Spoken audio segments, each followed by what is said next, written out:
Are you talking about the Stellenbosch mafia? Very scared of them, ne? Very scared. Very, very, very, very scared. They essentially are running the country. Yeah, it's theirs. It's theirs. None of us in this room woke up this morning without using something that comes from the rupees. Yeah. And the Oppenheimers own all the minerals because the Oppenheimers are the descendants of Rhodes. And Rhodes is the man who discovered these minerals.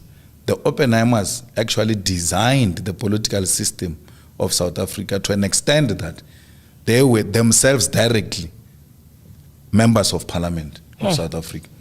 So as and when the law changes to control the political dynamics and the landscape in South Africa, you must know is sponsored by the Oppenheimers because they control the politics of South Africa. So how did the Guptas get away with it?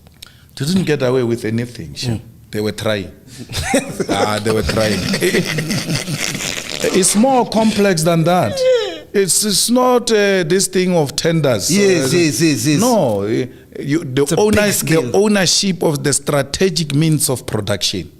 The ownership of not ownership of a newspaper and get a person to advertise in that newspaper. Therefore, you have captured the state. No. The question should be who owns the strategic means of production.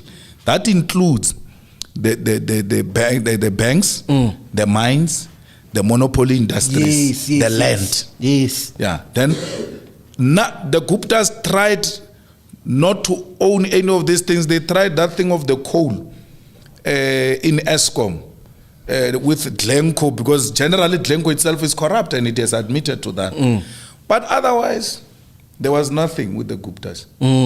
So the Guptas took business of white people here and there, and the white people were not happy with them. And they made a terrible mistake of wanting to take a Fireblade private airport from the Oppenheimers, because Malusi gave it to Oppenheimers.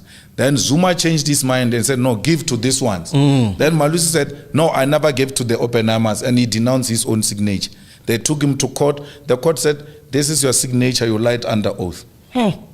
Because they want. So when they wanted to take the airport from the Oppenheimers said, what? Are you crazy? We thought you were doing those things of yours there. Now you are coming to wrong people. They went for them big time.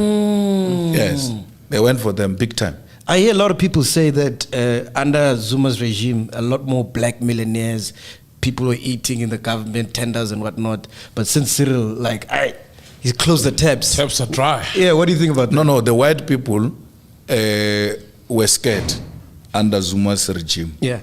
And they needed black protection, and they called it BEE. Yes, and one of my biggest gripes with Cyril is that if there were BEE partners in all the deals that were happening in Eskom, for instance, all those BEE people have been removed everywhere. Why?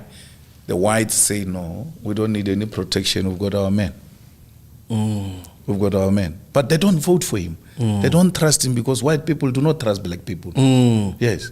He stays there in Sandest. Sure. That ward belongs to the DA.